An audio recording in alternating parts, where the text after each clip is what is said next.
Hello बच्चों, तो आइए आप सबका स्वागत है आपका अपना यूट्यूब चैनल सेनपुरा स्टडी में। और आज हम लेकर आए हैं आप लोगों के लिए कुछ खास, जितने भी मेरे 10th के बच्चे हैं जो बोर्ड एग्ज़ाम की तैयारी कर रहे हैं उनके लिए आज का जो सेशन है बहुत ही इम्पोर्टेंट होने वाला है। आज जितने भी हम क्वेश्चन बताएंगे सभी बोर्ड के लिए बहुत ही इम्पोर्टेंट होने वाला है। सारे क्वेश्चन कंपलसरी है, बहुत ही ज़रूरी है और एक एक क्वेश्चन हम देखेंगे। आज हम इकोनॉमिक्स का आपका चैप्टर 2 है, कौन सा, income of nation and state, यानी कि राज्य एवं राष्ट्र की आय, ये आपका चैप्टर है। और इस चैप्टर का आज हम क्वेश्चन आंसर देखने वाले हैं, ठीक है। तो चलिए आइए आज हम इस चीज़ को देखेंगे और इसमें कितने क्वेश्चन है सभी क्वेश्चन को हम क्लियर करेंगे। एक और बात मैं आपको बता देना चाहता हूँ कि जो आज का हम लोग का सेशन है इसका जो थियोरेटिकल क्लास है इसमें सारे चीज़ हम वर्णन के साथ में वर्णन के साथ में एक एक चीज़ को क्लियर किए हैं। ये तो बस आज के क्लास में हम क्वेश्चन आंसर करवाने वाले हैं कि जितने भी बच्चे का क्लास छूटा है वो भी इसमें कंप्लीट हो जाए। लेकिन आप लोग और भी अच्छे से अध्ययन करना चाहते हैं, एक एक चीज़ को अच्छे से समझना चाहते हैं, तो आप लोगों का डिस्क्रिप्शन में लिंक मिल जाएगा प्लेलिस्ट का, वहाँ पर जाइएगा। चैप्टर 1, चैप्टर 2, चैप्टर 3, चैप्टर 4 का भी चल रहा है क्लास, सारे क्लास आपको मिल जाएंगे। लेक्चर बाई लेक्चर 1, 2, 3 इस तरह करके सारे क्लास आपको वहाँ पर मिल जाएंगे, ठीक है। तो आप लोग अच्छे से इन चीज़ को ध्यान दीजिएगा, अच्छे से सारी चीज़ को देख लीजिएगा और उसके बाद एग्ज़ाम में आप लोगों को कोई भी प्रॉब्लम नहीं होगा। हिस्ट्री का भी मेरे चैनल पर है और आप लोगों को हर सब्जेक्ट से संबंधित मेरे चैनल पर वीडियो मिलते रहते हैं, ठीक है। तो मैं आप लोगों से कहना चाहूँगा कि मेरे चैनल को जितने भी मेरे बच्चे हैं वो सब्सक्राइब कर लेंगे तो उनके लिए लाभ होगा, लाभपूर्ण सिद्ध होगा। तो आप लोग सब्सक्राइब भी कर लीजिएगा और वीडियो को शेयर भी कीजिएगा कि और भी बच्चों को इसका लाभ ज़रूर मिले, ठीक है। तो आइए हम अपने क्वेश्चन आंसर की तरफ बढ़ते हैं। ये हमारा ऑफलाइन इंस्टीट्यूट है, माँ सरस्वती कोचिंग जो नाम से चलता है, और यूट्यूब चैनल सेनपुरा स्टडी के नाम से, ठीक है। तो हमारा फर्स्ट क्वेश्चन आता है कि आय से आप क्या समझते हैं। ये हमारा फर्स्ट क्वेश्चन आता है, आय होता क्या है। सबसे पहला चीज़ कि आय क्या होता है, आय किसे कहते हैं। तो सीधी बात है कि आय समझने के लिए आपको क्या करना होगा, आय क्या होता है। इसे बहुत ही सिंपल वे में हम समझ सकते हैं, सिंपल भाषा में समझ सकते हैं कि आय क्या है। तो जब कोई भी व्यक्ति कोई भी काम करता है, किसी भी प्रकार का काम, कोई भी काम हो, शारीरिक रूप से करता हो या मानसिक रूप से। शारीरिक रूप से कहने का मतलब फिजिकल रूप से, यानी मेहनत करता है शरीर से। मानसिक रूप से कहने का मतलब यह हुआ कि वह अपने ब्रेन दिमाग से काम करे, जैसे कंप्यूटर का काम हो गया या ऑफिस का काम हो गया, ये सब ब्रेन के माध्यम से होता है, या पढ़ाने का भी काम ब्रेन के माध्यम से, इसमें दोनों लगता है, ठीक है। तो कोई भी व्यक्ति कोई भी काम करे, शारीरिक रूप से करे या मानसिक रूप से करे, ठीक है, तो उसके कार्य के बदले जो उसको पैसे मिलते हैं, जो कार्य के बदले में काम करने के बाद जो पैसा दिया जाता है वो उस व्यक्ति का आय कहलाता है, ठीक है ना। वो उस व्यक्ति का क्या कहलाता है, आय कहलाता है। तो कोई भी व्यक्ति जब काम करेगा तो उसको पैसा मिलेगा भाई, तो पैसा मिलेगा तो वही पैसा उसके लिए क्या हो जाता है, आय हो जाता है, ठीक है। समझ में आ गया। चलिए हम चलते हैं दूसरे क्वेश्चन की तरफ। दूसरे क्वेश्चन की राष्ट्रीय आय से क्या समझते हैं। आय में कोई प्रॉब्लम हो तो प्लीज़ आप लोग कमेंट कर दीजिएगा कि नेक्स्ट चैप्टर लेकर हम आएंगे तो वो इस चीज़ को हम बताते चलेंगे, ठीक है। यहाँ पर साफ अच्छे तरीक़ा से मैं कर दिया हो ताकि आप लोगों को कोई प्रॉब्लम ना हो, ठीक है। और एक बात, ये चीज़ मैं लाइव लेकर आने वाला था, लाइव में 2 बार आया भी, लेकिन हमारे क्षेत्र में अभी नेटवर्क की इशू बहुत है, जिसके कारण मैं लाइव मेरा अच्छे से नहीं चल पा रहा है। तो सॉरी, मुझे ऑफलाइन वीडियो को अपलोड करना पड़ा है। लाइव में कितना अच्छा होता था ना, कि जो समझ में उस समय बच्चे पूछ लेते थे तो उसी समय समझाने में थोड़ा सा आनंद आता था। लेकिन अभी ये समस्या है कि हमारे क्षेत्र में नेटवर्क की प्रॉब्लम है, नेटवर्क की प्रॉब्लम के कारण ये सारे प्रॉब्लम्स क्रिएट हुए हैं, ठीक है। तो ओके, चलिए आइए हम लोग चलते हैं दूसरे क्वेश्चन की तरफ। तो हमारे दूसरा क्वेश्चन है कि राष्ट्रीय आय से आप क्या समझते हैं। राष्ट्रीय आय से आप क्या समझते हैं। तो राष्ट्रीय आय का मतलब क्या होता है, तो ध्यान दीजिएगा। राष्ट्रीय आय का मतलब एक वर्ष में, ध्यान दीजिएगा, एक वर्ष में उत्पादित वस्तुओं एवं सेवाओं के मूल्य से लगाया जाता है कि एक वर्ष में कितने वस्तु का उत्पादन किया गया, एक वर्ष में कितने वस्तु बनाया गया, कितने का सेलिंग हुआ, इन सब से लगाया जाता है। दूसरे वर्ष भर में किसी भी देश में अर्जित आय की कुल मात्रा को राष्ट्रीय आय करके कहा जाता है। का मतलब एक वर्ष, यानी 1 अप्रैल के महीने में 1 अप्रैल से 1 मार्च 1 अप्रैल से चलता है यह, तो वहाँ उस समय से लेके पूरे 1 साल काम चलेगा और उस समय तक जितना भी साल का इनकम होगा गवर्नमेंट का, वह सब इनकम राष्ट्रीय आय कहलाता है। नेशनल इनकम कहलाता है। ठीक है ना, ये सारे चीज़ क्या करना हम कर चुके हैं अपने पीछे के क्लासेज में। ओके, तो आइए मेरे बच्चों अब चलते हैं हम लोग तीसरे क्वेश्चन पर, जो कि सकल घरेलू उत्पाद क्या है। हमारा तीसरा क्वेश्चन कहता है कि सकल घरेलू उत्पाद क्या है। तो एक देश के सीमा के अंदर, ध्यान दीजिएगा, सकल घरेलू उत्पाद क्या है, इसी को तो हम जीडीपी बोलते हैं। इसी का तो रूप है जीडीपी। बहुत अच्छे से आपको समझाए थे हम लोग जीडीपी। ठीक है, जीडीपी क्या है, ये हमारा जीडीपी होता है। तो एक देश के अंदर किसी भी समय पर, समय अवधि में पाया गया, ध्यान दीजिएगा, प्राय वह समय उत्पत्ति या असमर्थ अंतिम वस्तुओं सेवाओं को कुल बाजार या मौद्रिक मूल्य को उस देश की घरेलू उत्पाद कहते हैं, सकल घरेलू उत्पाद कहते हैं, जीडीपी कहते हैं। अब यहाँ पर प्रश्न उठता है कि जीडीपी है क्या, अपनी भाषा में से समझते हैं। ठीक है ना, तो देखिए जीडीपी का मतलब हो गया ना कि हमारे देश के अंदर जितने भी वस्तुएं का उत्पादन होता है एक निश्चित समय में, तो उन वस्तुओं के अंतिम सेवाओं के कुल बाजार या मौद्रिक सेवा को उस देश का जीडीपी कहते हैं, उस देश का सकल घरेलू उत्पाद कहा जाता है। आएगा समझ में, कोई दिक्कत? ठीक है, जीडीपी मतलब क्या, अपने घर के अंदर जितने भी वस्तुओं का उत्पादन हुआ उसका गणना निकाल दिया जाए तो वही होता है आपका जीडीपी। ओके, अगला क्वेश्चन हम लोग समझते हैं कि राष्ट्रीय आय उत्पादन से आप क्या समझते हैं। देखिए, सकल घरेलू जीडीपी तो आप समझ गए, तो जीडीपी से देशवासियों के द्वारा विदेश में उत्पादित वस्तुओं एवं सेवाओं को मूल्य जोड़ा जाता है। तो आइए चलिए क्वेश्चन नंबर हम लोग 4 देखते हैं। सकल राष्ट्रीय उत्पाद से आप क्या समझते हैं, यानी सकल राष्ट्रीय उत्पाद। तो ध्यान दीजिएगा, ये सकल राष्ट्रीय उत्पाद के बारे में हम लोग बात करें तो देखिए, सकल राष्ट्रीय उत्पाद जो है ये क्या है, तो सकल राष्ट्रीय उत्पाद देशवासियों द्वारा विदेश से उत्पादित वस्तुओं एवं सेवाओं के मूल्य को जोड़ दिया जाता है। यानी कि हमारे देश में जितने भी, मान लीजिए हमारे देश में जितने भी सेवा की उत्पत्ति हो या जितने भी धनराशि हो या जितने भी धनराशि निकाला जाए, उनको प्लस कर दिया जाता है जो विदेश से आए हुए राशि है। जैसे कोई विदेश में गया कमाने और वहाँ से जो आता है उन दोनों को जोड़ दिया जाता है, तो यह राष्ट्रीय उत्पाद, राष्ट्रीय आय, सकल राष्ट्रीय उत्पाद बन जाता है। ठीक है, तथा विदेशों के देश के लिए उत्पादित वस्तुओं के मूल्य को उसमें से घटा दिया जाता है और विदेशियों द्वारा देश में उत्पादित वस्तुओं को, माने कोई विदेशी आकर हमारे देश में जो अपना काम वाम करते हैं तो उन वस्तुओं को घटा दिया जाता है। समझ में, मतलब समझिए ध्यान से, सिंपल तरीका से आपको समझा रहे हैं कि हमारे देश में अपने द्वारा जो भी काम करते हैं हम लोग उसका मूल राशि निकाल लेते हैं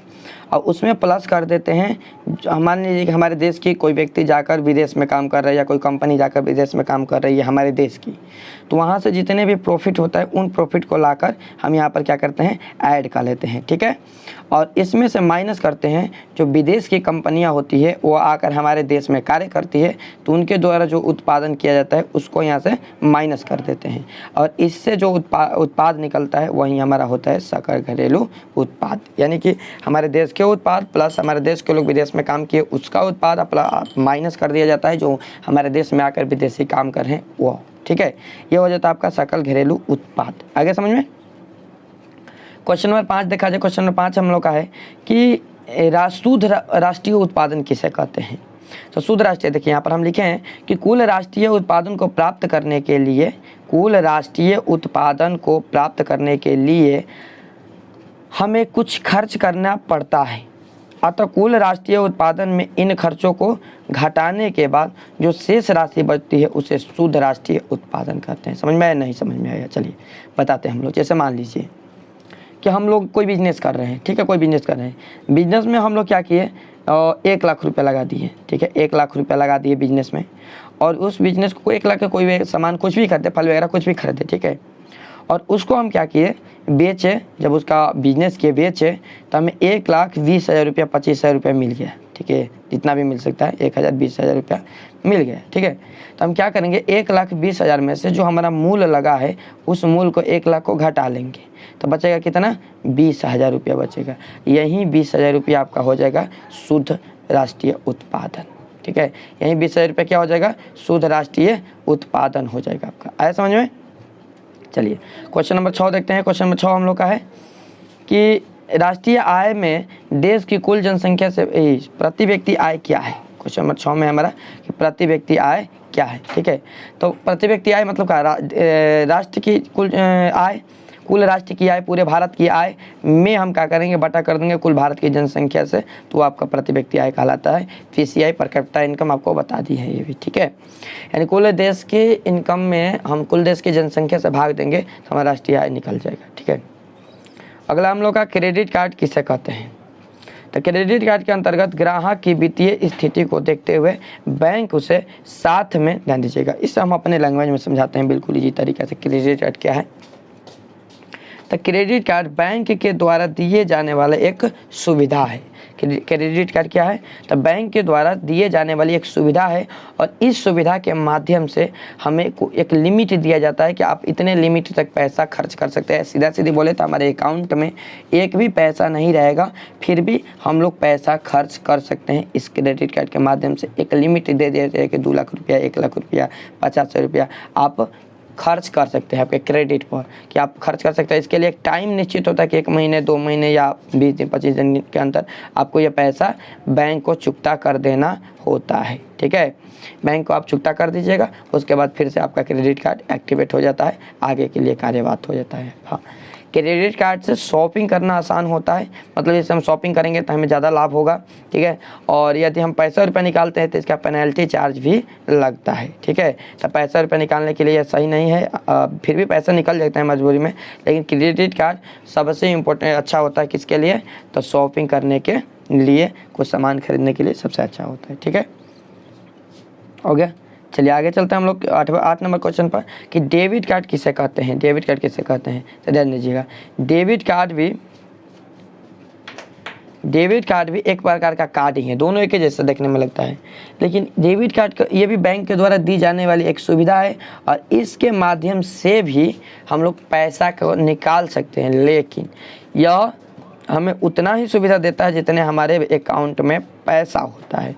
मतलब एक निश्चित, जैसे मान लीजिए हमारे अकाउंट में 20,000 रुपया है, तो हम 20,000 रुपये का ही यूज कर सकते हैं, उसे निकाल सकते हैं, उसका शॉपिंग कर सकते हैं या कुछ भी कर सकते हैं, वह व्यवस्था डेबिट कार्ड कहलाता है। मतलब इसमें जितना पैसा हम लोग का रहेगा, उसी पैसा का हम लोग यूज कर पाएंगे, अन्यथा अदर पैसा नहीं निकाल सकते हैं। यह डेबिट कार्ड आपका कहलाता है। आगे समझ में। चलिए डेबिट कार्ड क्रेडिट कार्ड, इसमें बहुत अच्छे से हम अंतर समझाएं फिगर के साथ में, आप लोग मेरे डिस्क्रिप्शन में जाकर थियरी क्लास में देख सकते हैं उस वीडियो को। ठीक है, चैप्टर पढ़ाए थे, तो अभी के लिए क्वेश्चन है, तो बस क्वेश्चन की तरह हम लोग समझते जा रहे हैं, एग्जाम के लिए बस बता रहे हैं आपको। ठीक है, एटीएम किसे कहते हैं, इंपॉर्टेंट क्वेश्चन है बिहार बोर्ड का। एटीएम क्या है, तो एटीएम एक ऑटोमेटिक टेलर मशीन है, एक स्वचालित काम करने वाली मशीन होती है एटीएम। ठीक है, और जो हमारे हाथ में रहता है ना कार्ड, उसे हम एटीएम कार्ड बोलते हैं, वही डेबिट क्रेडिट होता है। तो एटीएम एक ऑटोमेटिक टेलर मशीन है जो क्या करती है, हमारे पैसे को निकालती है, और ये 24 घंटा सुविधा देती है। ये सबसे बड़ी इसकी खासियत है। एटीएम का निर्माण किया गया क्योंकि बैंक जो है शाम तक बंद हो जाता था, 4 बजे से 5 बजे तक, तो उसके बाद पैसा नहीं निकलता था, और लोगों की पैसे की एजेंसी हुई, पैसे की ज़रूरत हुई, तो पैसा कैसे निकालें, तो उसके लिए आपका एटीएम बना दिया गया। ठीक है, एटीएम मशीन बना दिया गया, वो एटीएम मशीन के माध्यम से पैसे को निकाल सकते हैं आसानी से। ठीक है, तो एटीएम क्या है, एटीएम का पूरा नाम होता है ऑटोमेटिक टेलर मशीन। यह एक स्वचालित मशीन है, इससे ग्राहक 24 घंटा पैसा निकाल सकता है आसानी से। ठीक है, अगला क्वेश्चन है वस्तु विनिमय प्रणाली क्या है। सिंपल क्वेश्चन है। वस्तु विनिमय प्रणाली मतलब क्या, एक हाथ से वस्तु लो, एक हाथ से दो, इस व्यवस्था को हम लोग कहते हैं वस्तु विनिमय प्रणाली। मतलब एक हाथ से लेना है, एक हाथ से देना है, मतलब इस व्यवस्था को हम लोग क्या कहते हैं, वस्तु विनिमय प्रणाली बोलते हैं। ठीक है, मतलब क्या कि किसी एक वस्तु के बदले भी बहुत अच्छे से हम समझाएं पीछे। एक वस्तु जैसे मान लीजिए कि मेरे पास चावल है, तो मैं चावल दूंगा, आटे ले लूँगा या गेहूँ ले लूँगा, वस्तुओं का आदान प्रदान करना ही वस्तु विनिमय प्रणाली कहलाता है। ठीक है, तो आइए चलिए हम लोग 11 नंबर क्वेश्चन की तरफ चलते हैं। 11 नंबर क्वेश्चन को समझते हैं। एटीएम मशीन से पैसा कैसे निकाला जाता है। सिंपल सी तरीका है भाई कि एटीएम मशीन में 4 अंक का एक गुप्त पिन होता है, और इस पिन के माध्यम से हम लोग पैसा निकालते हैं। एक कार्ड मिल जाएगा हमें एटीएम कार्ड, जिसे अभी क्रेडिट कार्ड डेबिट कार्ड पीछे पड़े, और 4 अंक का आपको एक पासवर्ड मिल जाएगा, और इसकी सहायता से आप पैसा निकाल सकते हैं। ये आपका पासवर्ड रहेगा। हाँ, ये चीज़ आपको शेयर नहीं करना है किसी से, ये आपका इसमें निर्देशन दिया गया रहता है। ठीक है ना, चलिए तो हो गया इसका काम। अब अगर चलते हैं हम लोग बैंक ड्राफ्ट क्या है। तो ध्यान दीजिएगा, बैंक ड्राफ्ट की बात करें हम, तो बैंक ड्राफ्ट एक प्रकार का पत्र है, ठीक है। यह वैसा यह पत्र है जो बैंक अपनी शाखा या अन्य किसी बैंक को आदेश देता है। मतलब एक प्रकार का लेटर हो गया, आवेदन हो गया, ठीक है ना, कि बैंक अपने किसी ब्रांच को एक आदेश दे देगा, ठीक है, कि पत्र में लिखी हुई रकम उसे अंकित कर दिया जाए, ठीक है। संचेक वगैरह कहते हैं ना, ड्राफ्ट वही होता है। क्या करेगा कि जैसे कि मान लीजिए कि हमारा पीएनबी बैंक में अकाउंट है, ठीक है ना, तो पीएनबी बैंक में क्या किया जाए कि पीएनबी बैंक में हमें एक बैंक ड्राफ्ट मिल गया। हम क्या करेंगे, मान लीजिए कि लिख दिए कि 2000 रुपया किसी चिलाना को देना है, फलाना को देना है, चलिए उनका अकाउंट सब टाइप कर दिए सारा चीज़। ये बैंक के द्वारा हमें दिया गया रहेगा सुविधा, वो लेकर जाएंगे उस बैंक में, तो वेरीफाई करेगा, देखेगा सर हर चीज़ सही रहेगा, तो आपका यह पैसा आसानी से दे देगा, ठीक है ना। तो बैंक ड्राफ्ट के द्वारा आसानी से कम खर्च में 1 रुपया या एक स्थान से दूसरे स्थान तक भेजा जा सकता है। 1 रुपया तक यहाँ से वहाँ तक भेजा जा सकता है आसानी से, कोई प्रॉब्लम नहीं है। इसे बैंक ड्राफ्ट कहते हैं, ठीक है। तो चलिए हम लोग का ये था, उसमें 12 क्वेश्चन जो काफ़ी इंपॉर्टेंट क्वेश्चन था। मैं ऐसा करता हूँ कि आप लोग को अच्छे से समझ में आया होगा, नहीं समझ में आया तो फिर से कमेंट कीजिएगा। अभी हम लोग का जैसे कि आपको ये बीच में बताता चलूँ कि अभी हम इसका इकोनॉमिक्स के 4 चैप्टर वित्तीय संस्था चल रहा है अभी हमारा लाइव क्लासेस के माध्यम से, वहाँ पर आप ज्वाइन कर सकते हैं, देख सकते हैं, ठीक है। क्वेश्चन से इसका बच गया था, इसका और तीसरा चैप्टर का दोनों का मैं डाल दूंगा। आइए देखिए, यहाँ पर विकल्प वाला क्वेश्चन दिया गया है क्या, सन 2008 से 2009 के अनुसार भारत की औसत प्रति व्यक्ति आय क्या है। तो सिंपल सी बात है कि 25,494 रुपया थी। आपका बी नंबर ऑप्शन सही है। यहाँ पर आंसर भी हम लिख दिए हैं, ठीक है, बहुत ज़्यादा नहीं था इसलिए आंसर लिख दिए। इसका वर्ष 19 हम करा चुके हैं, बहुत सारे इसमें ऑब्जेक्टिव क्वेश्चन हम बनाए थे, सारे क्वेश्चन का हम टेस्ट सीरीज के माध्यम से करा चुके हैं, और वह हमारा वीडियो आपको इसके डिस्क्रिप्शन में मिल जाएगा आसानी से, कोई दिक्कत नहीं होगा वहाँ पर, या प्लेलिस्ट में जाकर इकोनॉमिक में जाकर आप वहाँ से देख सकते हैं, ठीक है।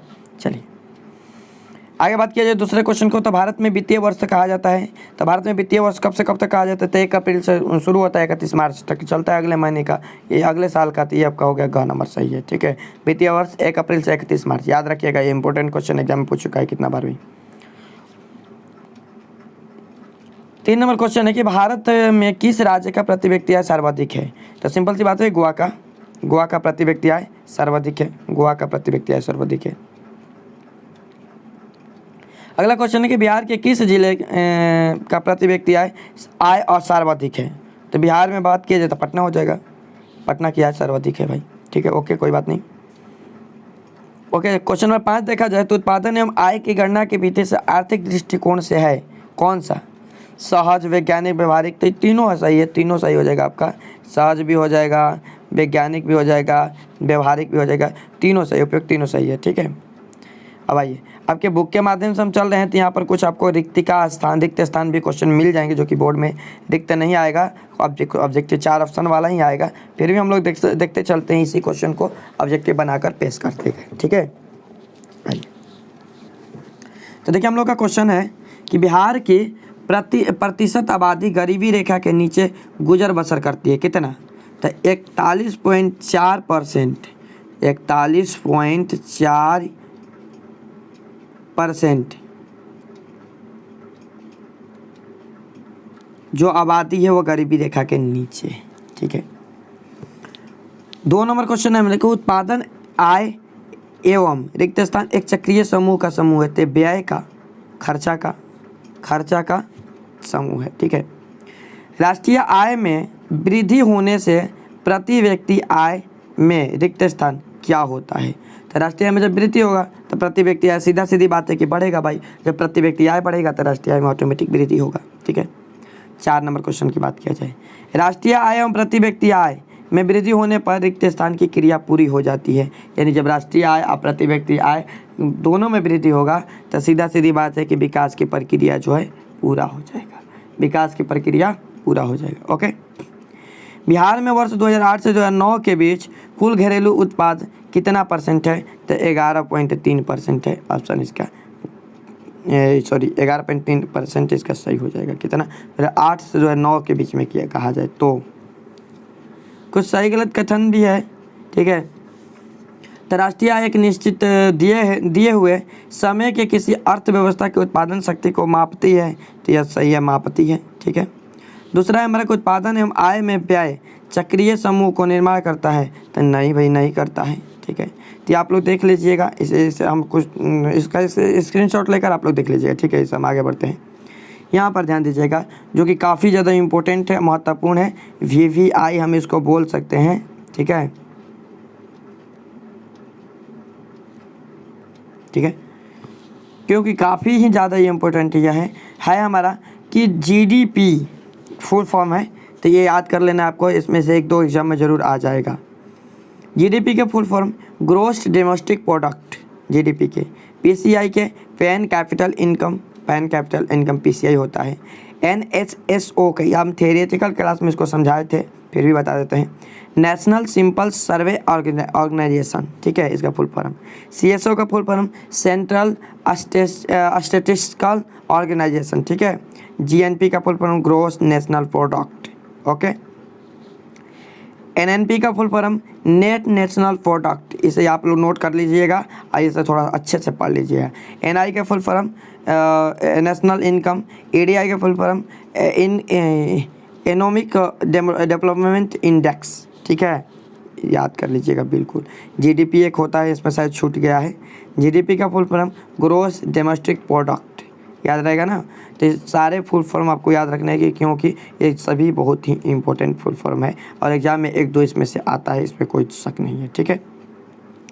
तो आइए कुछ और क्वेश्चन है हमारे जो चैप्टर से आपका बिलोंग करता है, उसे हम भी देख लेते हैं।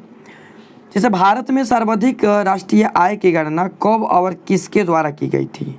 तो याद रखिएगा कि भारत में सर्वाधिक सबसे अधिक राष्ट्रीय आय की गणना 1868 में दादा भाई नौरोजी के द्वारा की गई थी। इंपॉर्टेंट क्वेश्चन है, याद कर लीजिएगा बिल्कुल कि राष्ट्रीय आय की जो गणना है वो 1868 में दादा भाई नौरोजी के द्वारा की गई थी। ठीक है ना, ये मोस्ट बोर्ड इम्पोर्टेंट क्वेश्चन है।